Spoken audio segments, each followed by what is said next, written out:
नाज़रीन आदाब, आप देख रहे हैं बियॉन्ड बॉर्डर्स।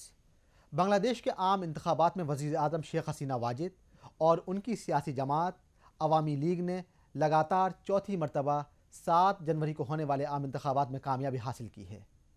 आज इस मौजू पर बात करने के लिए हमारे साथ दो सीनियर एक्सपर्ट मौजूद हैं।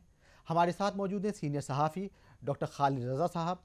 हमारे दूसरे एक्सपर्ट हैं गौरव दुआ, जो कि स्ट्रेटेजिक एक्सपर्ट हैं और बैनुल अक़वामी उमूर पर महारत रखते हैं। आप दोनों मेहमानान का इस प्रोग्राम में खैर मकदम है। आखिर शेख हसीना वाजिद की इस जीत के क्या मानी हैं? हिंदुस्तान इस जीत को किस तरह देखता है? यूएस और यूरोपीय यूनियन ने किस तरह के खदशात का इजहार किया है? इन तमाम मौज़ूआत का अहाता करते हुए मुनसिफ टीवी ने ख़ास रिपोर्ट तैयार की है। सबसे पहले देखते हैं ये ख़ास रिपोर्ट।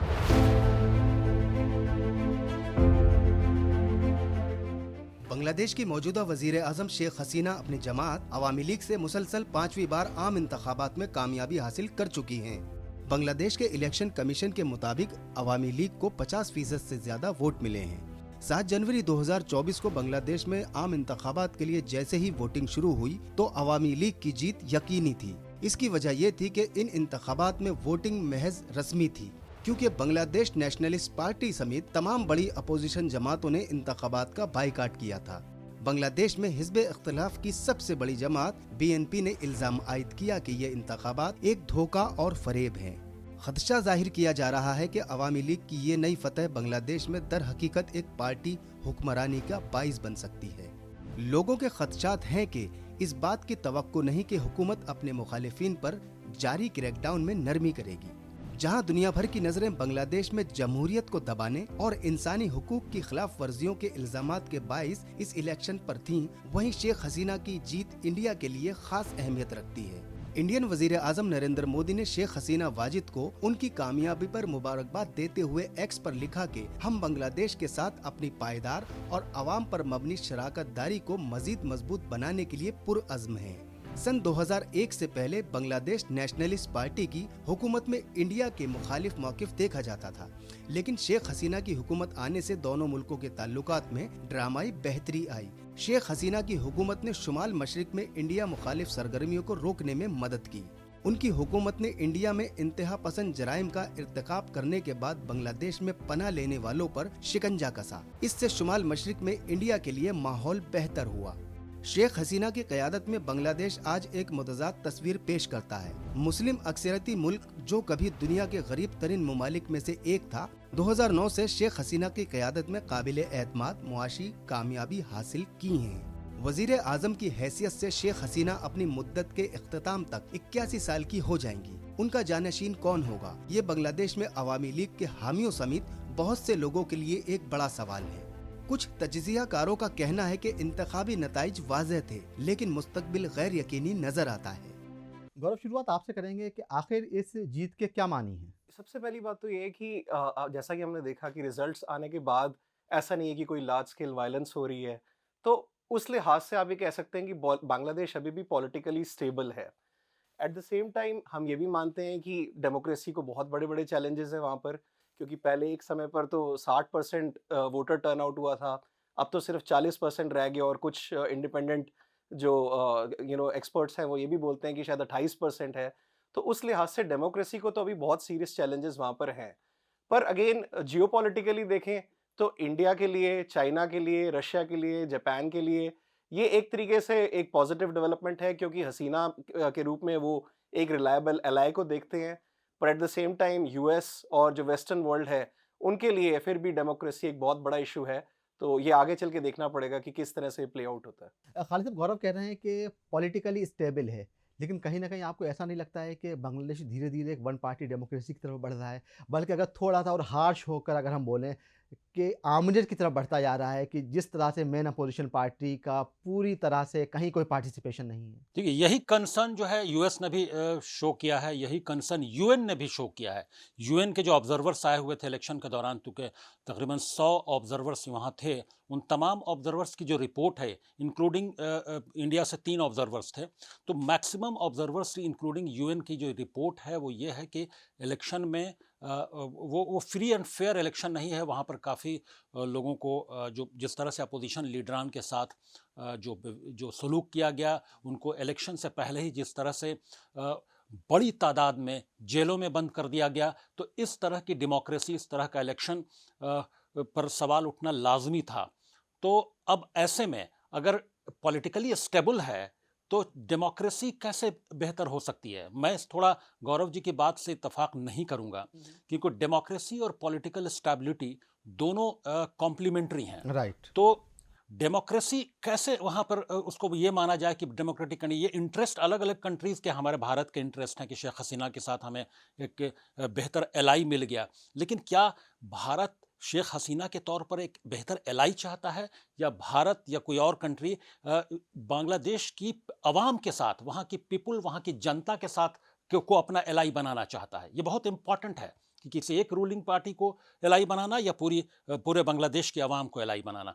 तो मुझे ऐसा लगता है कि Bangladesh practically single party rule वहाँ पर हो गया है, क्योंकि 2018 में तो पार्टिसिपेशन था तमाम अपोजिशन पार्टियों का, लेकिन इस बार 27 अपोजिशन पार्टियों ने उसको बाइकॉट किया है, including BNP, Bangladesh nationalist party, और जमात इस्लामी, जिनका बड़ा रोल रहा है।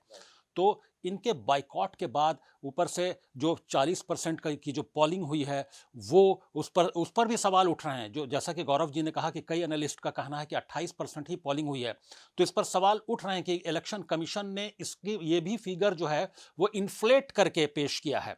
तो ऐसे में समझा जा सकता है कि पॉलिटिकल स्टेबिलिटी कैसी होगी, डेमोक्रेसी इन डेंजर है, और यूएस और यूएन का जो एक कंसर्न है वो लाजमी तौर पर वो कंसर्न जायज़ लगता है। अगर इस पर्सपेक्टिव में हम देखें तो Bangladesh practically single party rule की तरह ही या तरफ जा रहा है, या जा चुका है, हम ये कहेंगे। बिल्कुल, जिस तरह से कि बेगम खालिदा जिया जेल में हैं, उनके साहबजादे लंदन में एक्साइलमेंट में हैं, और 10,000 से ज़्यादा जो एक्टिव सपोर्टर्स हैं बीएनपी के, वो जेलों में बंद हैं, तो उससे तो ऐसा ही लग रहा है कि एक वन पार्टी रूल कहीं ना कहीं एस्टेब्लिश होता जा रहा है। लेकिन क्या समझा जाए कि अपोजिशन वहाँ पे पूरी तरह से ख़त्म हो चुका है, या वाकई में आगे जाके कोई टेंशन बढ़ सकती हैं दोनों में? खालिद साहब। जी, देखिए, अपोजिशन है वहाँ पर, अपोजिशन मजबूत भी है, लेकिन इस इलेक्शन में अपोजिशन ने बाइकॉट किया है। बाइकॉट के बावजूद इलेक्शन रिजल्ट आने के बाद ही बीएनपी ने, शेख खालिदा जिया ने, जमात इस्लामी ने और तमाम जो 27 अपोजिशन पार्टियों ने जो बाइकॉट किया था, उन तमाम लोगों ने ये कॉल दिया है कि हम पीसफुली हम प्रोटेस्ट जारी रखेंगे, पीसफुली हम इस गवर्नमेंट के ख़िलाफ़, इस गवर्नमेंट की जो इलेक्शन प्रोसेस है, जो जिस तरह से फेक इलेक्शंस कराए गए हैं, इन तमाम इश्यूज़ के खिलाफ हम अपना प्रोटेस्ट जारी रखेंगे और पीसफुल प्रोटेस्ट जारी रखेंगे इसका। और उसके लिए उन्होंने बंद का कॉल भी दिया, बंद के इलेक्शन के रिजल्ट के बाद। और इसका मतलब कि जो उन्होंने कॉल दिया और जो उन्होंने बाइकॉट किया इलेक्शन का, इसका असर कहीं ना कहीं से लोगों पर, जो वोटर्स हैं उन पर हुआ। इसी वजह से इतना लो टर्न आउट रहा। 28% या 40% इन्फ्लेटेड अगर हम कहें भी, तो ये कोई किसी डेमोक्रेसी के लिए हेल्दी पोलिंग परसेंटेज नहीं है। तो क्योंकि 50% से नीचे ही पोलिंग हुई है दोनों केस में, 40% और 28% दोनों मामले को अगर देखें तो ऐसे में ये कैसे समझा जाए कि ये डेमोक्रेसी इन डेंजर नहीं है? तो अपोजिशन पार्टी का वजूद है वहाँ पर, वो एग्जिस्ट भी करती हैं, वो मजबूत भी हैं। उन्होंने 2018 के अगर हम इलेक्शन के बाद देखें तो अपोजिशन पार्टियों ने पार्टिसिपेट किया था और वोटर टर्नआउट काफ़ी था, 60% नहीं बल्कि शायद मुझे ऐसा याद है कि 80% के आसपास टर्नआउट था। इसका मतलब कि अपोजिशन जब पोलिंग में हिस्सा लेते हैं, वोटिंग प्रोसेस में, तो पोलिंग परसेंटेज बढ़ता है। और अपोजिशन ने जब बाइकॉट किया है इतनी बड़ी तादाद में, पोलिंग परसेंटेज इस तरह से डिप कर चुका है। इसका मतलब कि अपोजिशन पार्टियों का वजूद है, उनकी से है, और अवाम ने इतना वो लो टर्नआउट जो दिखाया है, उसके पीछे अपोजिशन की कॉल, अपोजिशन का बाइकॉट ही एक बड़ी वजह है। गौरव, कोई भी पॉलिटिकल पार्टी जब इख्तियार में आने की कोशिश करती है तो उसके पास कोई एजेंडा होता है कि किन्हीं इश्यूज़ के साथ वो इलेक्शन लड़ती है। ये जो पार्टी है शेख हसीना वाजिद की, उसके पास कोई एजेंडा था, कोई इश्यूज थे, या सिर्फ एक ही एजेंडा था कि अपोजिशन को साफ करना है? बिल्कुल, but at the same time आप ये देखेंगे कि वहाँ पर ना थोड़े से इकोनॉमिक चैलेंजेस भी हो रहे हैं। तो आई थिंक कहीं ना कहीं उनकी मैसेजिंग में ये भी था कि आप जो एग्जिस्टिंग इनकम्बेंट गवर्नमेंट के साथ रहेंगे तो आप उन चैलेंजेस को ओवरकम कर सकते हैं। पर मेनली आपकी बात से मैं बिल्कुल सहमत हूँ। यहाँ पर जो सबसे बड़ा इशू यही था कि ऑपोजिशन को उन्होंने कंट्रोल में रखने की कोशिश करी, और काफ़ी नाजायज़ तरीके से ऑब्वियसली, क्योंकि जैसा कि उन्होंने बोला कि इतने सारे हज़ारों की तादाद में जो ऑपोजिशन वर्कर्स थे उनको उन्होंने जेल में डाल दिया। और एक और जो एक परेशानी की बात देखने में आ रही है बांग्लादेश में, वो है फोर्स डिसअपीयरेंसेस की। हम अक्सर जेल्स की बात करते हैं कि बड़े सारे पॉलिटिकल वर्कर्स को जेल में डाल दिया जाता है, बट यहाँ पर डिसअपियरेंसेस का नंबर भी काफ़ी बड़ा है। सो उस लिहाज से बिल्कुल ये एक बहुत बड़ा चैलेंज है हसीना की गवर्नमेंट के सामने कि आप इस चीज़ को वो कैसे ओवरकम करेंगे, कैसे थोड़ी क्रेडिबिलिटी पाने की कोशिश करेंगे एक डेमोक्रेटिक जो थ्रेशोल्ड होता है उस लिहाज से। बिल्कुल। अगर हम बांग्लादेश का ट्रांसपेरेंसी इंडेक्स देखें या फिर फ्रीडम हाउस की रिपोर्ट देखें तो कहीं ना कहीं वो चीज़ें बहुत ज़्यादा हौसला अफजा नहीं है। खालिद साहब, गौरव ने क्वेश्चन रेज किया कि इकोनॉमिक स्टेबिलिटी के बारे में, ठीक है, इसमें कोई शक नहीं, हर कोई जानता है कि आज जो है बांग्लादेश गारमेंट के मामले में सेकंड लार्जेस्ट एक्सपोर्टर है दुनिया के अंदर जो है। तो क्या शेख हसीना वाजिद का इसमें कोई कंट्रीब्यूशन है और इनका जो ये जो लगातार जो चौथा टर्म है इसको कहीं ना कहीं आगे ले जाएगा? देखिए 2009 के बाद से जो उनकी जीत मुसलसल हो रही है और ये चौथा टर्म है, ये इसमें कोई दो राय नहीं। ये पूरा जो तमाम जो इकोनॉमिक इंडेक्सेस हैं वो बताते हैं कि शेख हसीना के रिजीम में जो बांग्लादेश की इकोनॉमिक जो हालत है वो स्टेबल हुई है, वो बल्कि बढ़ी है। अगर दरमियान में कई रिपोर्ट्स आई कि भारत की जो जीडीपी है उससे 3 गुना ज़्यादा बांग्लादेश की, इस तरह से इकोनॉमिक लेवल पे ग्रोथ हुई है, लेकिन दरमियान में कई इश्यूज़ और कई वजहों की से बांग्लादेश की इकोनॉमी लड़खड़ाई भी। अगर बीच में हम पैंडमिक की बात करें उस दौरान भी लड़खड़ाई। और इसके अलावा चूँकि गारमेंट्स में वर्ल्ड में नंबर 2 पर है गारमेंट्स प्रोडक्शन में, और तमाम बड़ी कंपनियों के तमाम बड़े ब्रांड्स सब बांग्लादेश में ही बनते हैं।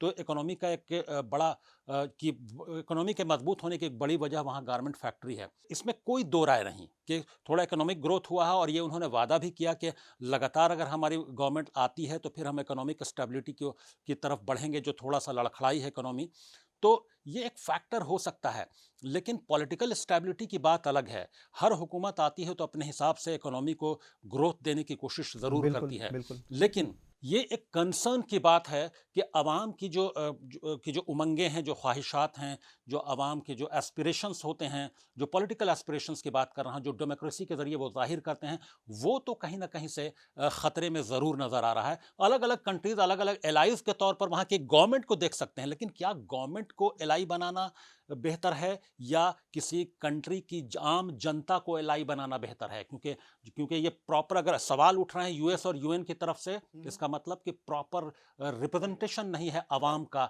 शेख हसीना की हुकूमत में। अब हम बात करेंगे फॉरेन पॉलिसी को लेके। आखिर इंडिया काफ़ी हौसला अफजा नज़र आता है, इंडिया काफ़ी मुतमईन नज़र आता है। India foreign prime minister Modi ने ट्वीट किया, क्या वजह है कि यूएस यूरोपियन यूनियन कहीं ना कहीं कंसर्न को रेज कर रहे हैं लेकिन इंडिया कहीं ना कहीं खुश नज़र आता है? क्या वजह है इसके पीछे? आई थिंक 2-3 वजहें हैं। सबसे पहली बात तो ये है कि हसीना में इंडिया को एक बहुत रिलायबल पार्टनर नज़र आती हैं। सेकेंडली ऑब्वियसली इंडिया और बांग्लादेश का जो काफ़ी बड़ा बॉर्डर है वहाँ पर सिक्योरिटी इश्यूज़ बहुत हैं, चाहे वो मतलब टेररिज्म को लेके हों, चाहे वो ह्यूमन ट्रैफिकिंग को लेके हो, चाहे वो जेन्युइन इन्फिल्ट्रेशन को लेके हों।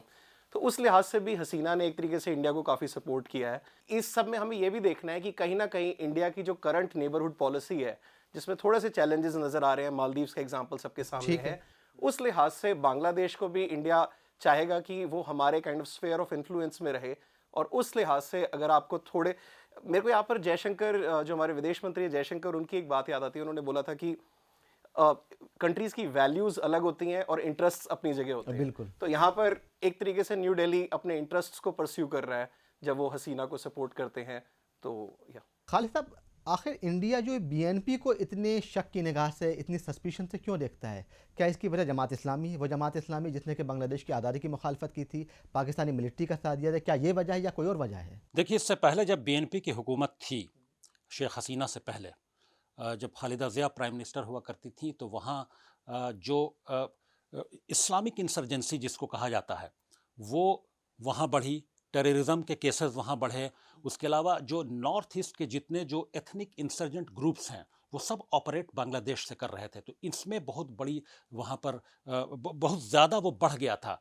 इस वजह से शेख हसीना में जो इंडियन गवर्नमेंट है वो अपना एक बेहतरीन पार्टनर देखती है। उसके अलावा शेख हसीना के साथ एक अलग फैक्टर ये है कि शेख हसीना जब उनकी फैमिली को जब पूरी तरह से एक मिलिट्री कू में जब ख़त्म कर दिया गया था, तो पनाह उनको, उनकी मदद इंडिया की गवर्नमेंट नहीं की थी। इस वजह से वो अपने आप को ऑब्लाइज्ड भी फील करती हैं और वो इंडिया में एक पर्सनली भी एक बेहतरीन पार्टनर देखती हैं उसमें।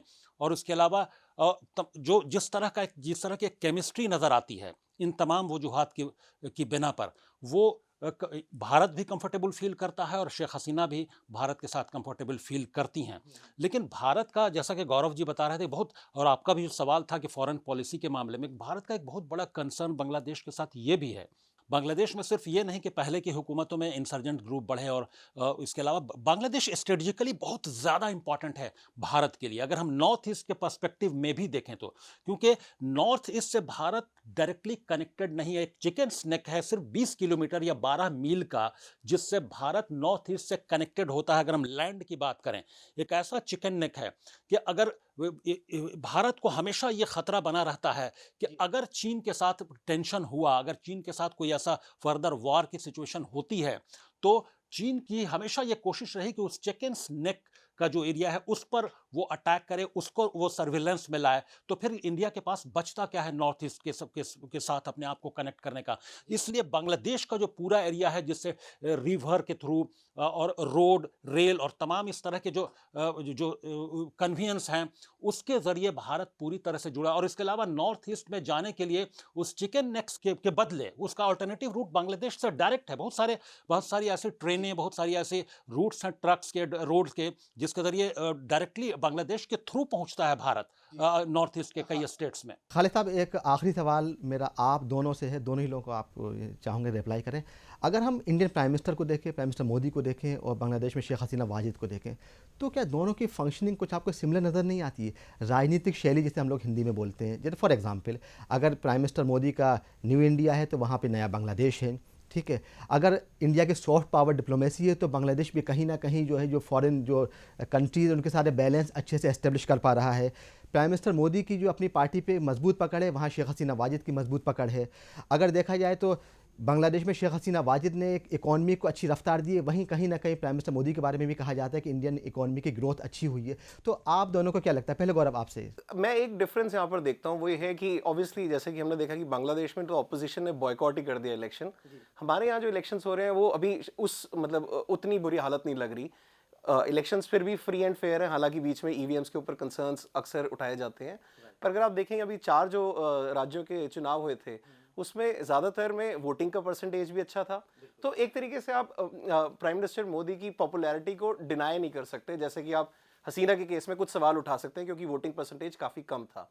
पर उसके अलावा आपने बिल्कुल ठीक बोला कि कुछ कुछ सिमिलैरिटीज़ भी हैं जो एक तरीके से पार्टी पे स्ट्रांग होल्ड है, मे बी स्टेट इंस्टीट्यूशंस पर भी बहुत स्ट्रांग होल्ड है, और जिस तरह से इंटरनेशनल डिप्लोमेसी दोनों कंट्रीज कंडक्ट कर रही हैं अपने लीडर्स के अंडर, दोनों में काफ़ी सिमिलैरिटी है। जी खालिद साहब। जी, मैं गौरव जी की बात से एग्री करता हूं कि बहुत सारी सिमिलरिटीज़ हैं, और लेकिन थोड़ा वाकई डिफरेंस ये है कि यहाँ पे अपोजिशन जिंदा नज़र आती है, अपोजिशन का पॉलिटिकल पार्टिसिपेशन है, डेमोक्रेटिक प्रोसेस में पॉलिटिकल पार्टिसिपेशन है।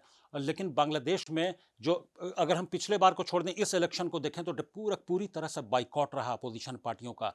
तो और उसके अलावा जो इंटरनेशनल पर्सपेक्टिव में भी अगर हम बात करें तो सबके अपने अपने इंटरेस्ट हैं। तो शेख हसीना और जो नरेंद्र मोदी हैं, दोनों में लीडरशिप को लेकर, लीडरशिप का जो औरा है उसको लेकर एक तरह की सिमिलरिटी है कि दोनों, और मतलब यहाँ भी जो इल्ज़ाम लगाते हैं बहुत सारे पॉलिटिकल ऑब्जर्वर्स या अपोजिशन के लोग कि सिंगल पार्टी रूल की तरफ भारत में जो है बीजेपी बढ़ रही है, भारत का जो सिस्टम है वो डेमोक्रेटिक सिस्टम और सिंगल पार्टी की तरफ बढ़ रहा है।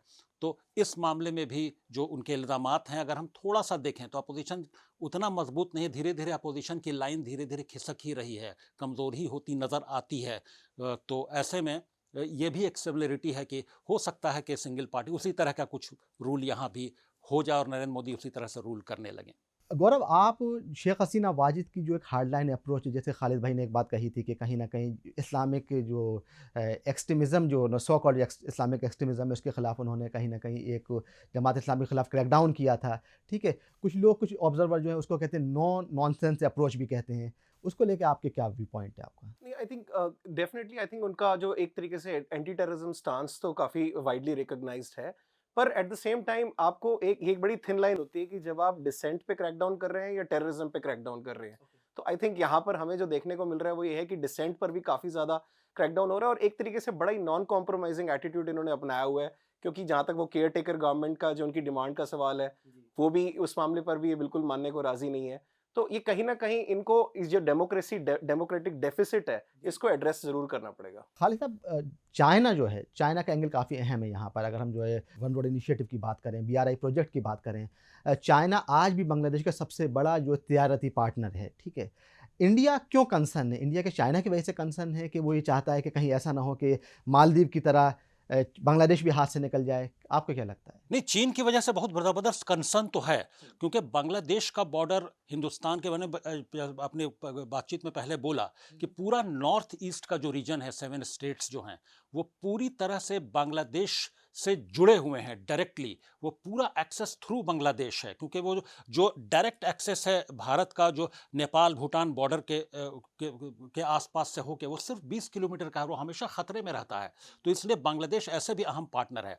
और जब जब बांग्लादेश को भी ये कॉन्फिडेंस रहता है कि इंडिया के साथ जो उसके इंटरेस्ट है, उसकी वजह से वो भारत जो है एक बिग, या ये कहें कि एक जायंट पड़ोसी होने के नाते वो ज़रूर बांग्लादेश को सपोर्ट करेगा, ये कॉन्फिडेंस रहता है। जब जब बांग्लादेश पर इंटरनेशनल लेवल पर कोई प्रेशर बनता है या कोई सवाल उठता है वहाँ के डेमोक्रेटिक सिस्टम पर, अभी भी जब पॉल प्रोसेस पर जब सवाल उठा, यूएस और यूएन ने उठाया, तो हमेशा इंडिया इंटरनेशनल लेवल पे कूल डाउन करने की कोशिश करता है, सिर्फ इस वजह से कि यूएस को भी समझाने की कोशिश करता है कि अगर बांग्लादेश को अगर किसी तरह से अगर उसको इरिटेट किया गया वहाँ की हुकूमत को, या वो किसी तरह से उनको लगता है कि हमारे इंटरेस्ट के अगेंस्ट जा रहा है, तो चीन इस ताक में बैठा हुआ है कि बांग्लादेश को में और अपना इन्वेस्टमेंट बढ़ा दे, बांग्लादेश से और क्लोज टाई अप कर ले।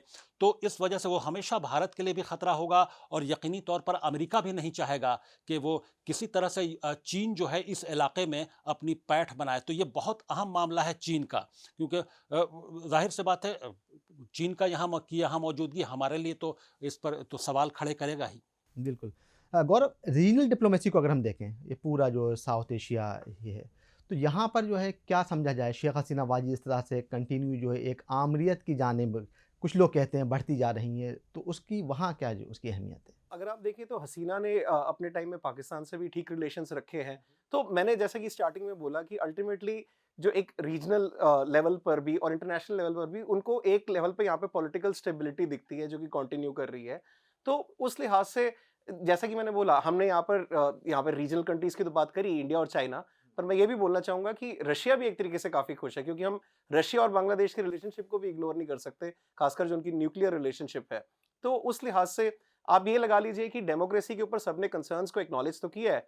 इंडिया ने भी प्राइवेटली रेज किया है बांग्लादेश के साथ, और इंडिया ने यूएस के साथ भी रेज करा है कि जैसा कि उन्होंने बोला कि भाई आप हद से ज्यादा प्रेशर नहीं बना सकते, अदरवाइज वो चाइना के और करीब होते जाएंगे। पर फिर भी एक तरीके से एक जनरल एक्सेप्टेंस है हसीना के लिए, और इसी वजह से उनको लग रहा है कि पॉलिटिकल स्टेबिलिटी मोर और लेस प्रिवेल हो रही है। खालिद साहब, ये जो रिजल्ट आए हैं, हमने पॉलिटिकल स्टेबिलिटी की बात की, तो इसका इम्पैक्ट फ्यूचर में बांग्लादेश की पॉलिटिकल स्टेबिलिटी पर क्या पड़ेगा? देखिए, पॉलिटिकल स्टेबिलिटी की बात करें तो अभी तो पॉलिटिकल स्टेबिलिटी अगर हम दूसरे एंगल से कहें तो लगती है, जिस तरह से इलेक्शंस हुए हैं, मुसलसल चौथी बार जीती हैं शेख हसीना। लेकिन अगर हम फ्यूचर में जाएं तो इस 5 साल के बाद क्या, क्योंकि शेख हसीना की उम्र अभी 76 साल है, 5 साल के बाद वो 81 ईयर्स 81 साल की हो जाएंगी, तब वो फिर प्राइम मिनिस्टर बनने के अहल नहीं होंगी, वो कमज़ोर हो चुकी होंगी फिजिकली, और तब अभी से क्या सेकेंड लाइनअप तैयार है, तब बांग्लादेश का मुस्तकबिल क्या होगा? क्या फिर तब अपोजिशन पार्टियां पूरी तरह से फिर हावी होने की कोशिश करेंगी? क्योंकि बांग्लादेश में जिस तरह से सिंगल पार्टी रूल की, और मतलब वन सिंगल पार्टी ही मत कहिए, वन वुमेन रूल है एक तरह से, तो वन वुमेन रूल में कोई सेकेंड लाइन नजर आती है क्या? Second क्या line वो नजर नहीं कि अगले 5 साल यानी 2024 यानी 2029 के बाद क्या होगा बांग्लादेश का, ये अभी कहना मुश्किल है। और ये अगर इस पर्सपेक्टिव में देखें तो हमें तो बहुत इत्मीनान नहीं लगता है कि फिर तब डाउनफॉल शुरू होगा अवामी लीग का, क्योंकि तब वो शेख हसीना की तरह लीडर वहाँ मौजूद नहीं होगा जब उनकी उम्र 81 साल के पार हो चुकी होगी। तो जी, शुक्रिया दोनों मेहमानान का बहुत बहुत। ऐसे खदशा ज़ाहिर किए जा रहे हैं कि बांग्लादेश देश धीरे धीरे वन पार्टी डेमोक्रेसी की जानिब बढ़ता जा रहा है। यूएस, यूरोपियन यूनियन और इंटरनेशनल ऑब्जर्वर कहीं ना कहीं जो इंतखाबात का रिजल्ट है वहाँ पर अपने खदशा ज़ाहिर कर रहे हैं, लेकिन हिंदुस्तान कहीं ना कहीं मुतमईन नज़र आता है। इसी के साथ ही आज का ये एपिसोड इख्तिताम पजीर होता है। इजाज़त दीजिए, आदाब।